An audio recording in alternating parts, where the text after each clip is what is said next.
సొలసి ఉన్న సమస్త జనులారా నా యొద్దకు రండు, మీకు విశ్రాంతిని నేను ఇస్తాను అంటూ ఉన్నాడు.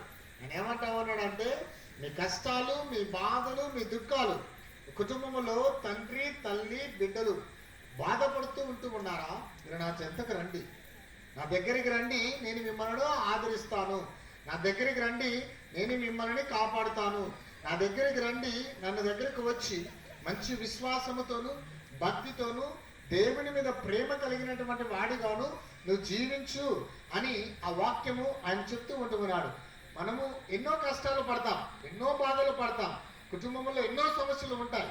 ఎన్నో సమస్యలు సతమతం అవుతూ ఉన్నప్పటికీ కూడా ఆ సమస్యలను తీసుకుని దేవుని దగ్గరకి వెళ్ళినప్పుడు కొన్ని సందర్భాలు మన ఏకాగ్రత, మన యొక్క ప్రార్థన జీవితం మీద ఆ విశ్వాసాన్ని కోల్పోతాం.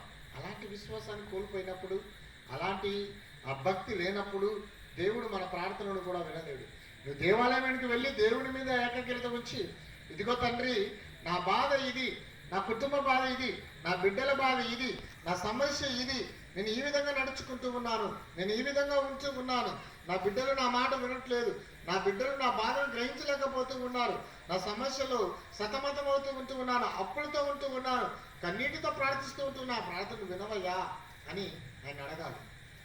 ఈరోజు సువిశేష పట్టణాన్ని తీసుకున్నట్లయితే ఈ సమరయ స్త్రీ గురించి మీకు ఆల్రెడీ చెప్పే ఉండాలి. సమరయ స్త్రీ కూడా ముందుగా యేసు ప్రభుని నీవు అని సంబోధిస్తూ ఉంటుంది. నువ్వు యూదుడివి కదా, ఏ విధంగా నువ్వు నా దాహాన్ని నా దగ్గరికి వచ్చి నీళ్ళు అలా అడగలుగుతావు అని అంటూ ఉంది. తర్వాత ఆయన అంటూ ఉన్నాడు, ఇదిగో నువ్వు మాట్లాడుతున్నటువంటి వ్యక్తిని గురించి తెలుసుకున్నప్పుడు నీవు నన్ను అడగగలుగుతావు అని ఆ మాట చెప్పి యేసు ప్రభు అంటున్నాడు, నేనిచ్చు దాహం, నేనిచ్చు నీరు నీకు ఎప్పటికీ తప్పికొనదు, ఎప్పటికీ నువ్వు తాగాలనిపించదు, ఇంకా ఆ దాహం తీరిపోయినట్లే అని అన్నప్పుడు, అయ్యా ఆ జీవజలం ఏంటో నాకు ఇవ్వు అని అంటూ ఉంది. ఆమె ముందుగా నీవు అని సంబోధించినటువంటి స్త్రీ తర్వాత అయ్యా అని సంబోధిస్తూ ఉంటూ ఉంది. అంటే ఒక విధంగా ఆమెలో మార్పు చెందుతూ ఉంటూ ఉంది.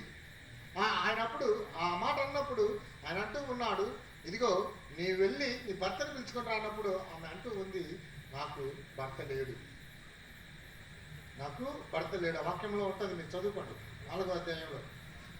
నాకు భర్త లేదు అన్నప్పుడు ఆయన అంటూ ఉన్నాడు, యేసు ప్రభు ఏమంటూ ఉన్నాడు, నీకు 5 మంది భర్తలు ఉన్నారు, ఒకరు కాదు, ఇద్దరు కాదు, ముగ్గురు కాదు, నీకు 5 మంది భర్తలు ఉన్నారు, ఇప్పుడు నీతో ఉండేవాడు కూడా నీ భర్త కాడు అనే క్రీస్తు ప్రభు చెప్తున్న వివరిస్తుంది.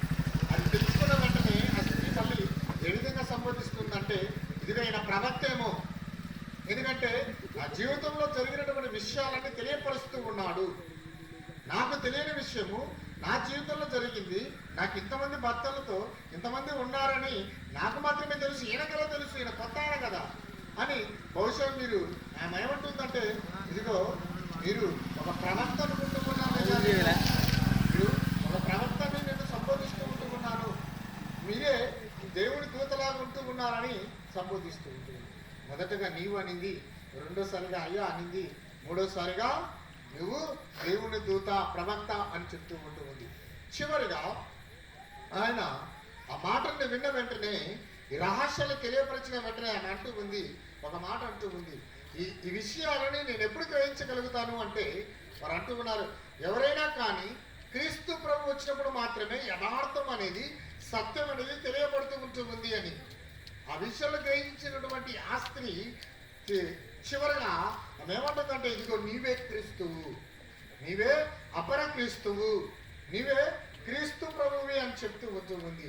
ప్రియ దేవుని బిడ్డలారా, ముందుగా నీవు, తర్వాత అయ్యా, తర్వాత దేవుని దూత లేదా ప్రవక్త లేదా ఈ విధంగా మాట్లాడినటువంటి స్త్రీ చివరికి యేసు ప్రభుని ఆమె గుర్తించింది, ఇదిగో నీవన్నట్లే అంటున్నాడు. ఇదిగో నీవన్నట్లే విశ్వాసం నేను నడిపిస్తూ ఉంటుంది, వెళ్ళి నీ ప్రజలకి చెప్పు బోధించు అంటున్నాను. వెంటనే వెళ్ళింది. యథార్థం ఇక్కడ జరిగిన విషయాలన్నీ ఆ గ్రామ సమరయ ప్రాంతంలో వచ్చి బోధించింది, చెప్పింది. ప్రజలు పరిగెత్తుకొని వచ్చారు. ఆమెతో చేస్తున్నటువంటి అదే పనిలో ఉన్నటువంటి వారు అందరూ కూడా వచ్చి యేసు ప్రభువును అనుసరించడం, ఆమెని 2 రోజులు ఉండమని అడగడము, ఇదంతా కూడా యథార్థంగా జరిగినటువంటి విషయాలు బైబిల్లోనే ఉంటూ ఉన్నాయి. చూడండి ప్రియ దేవుని బిడ్డలారా, ఆమె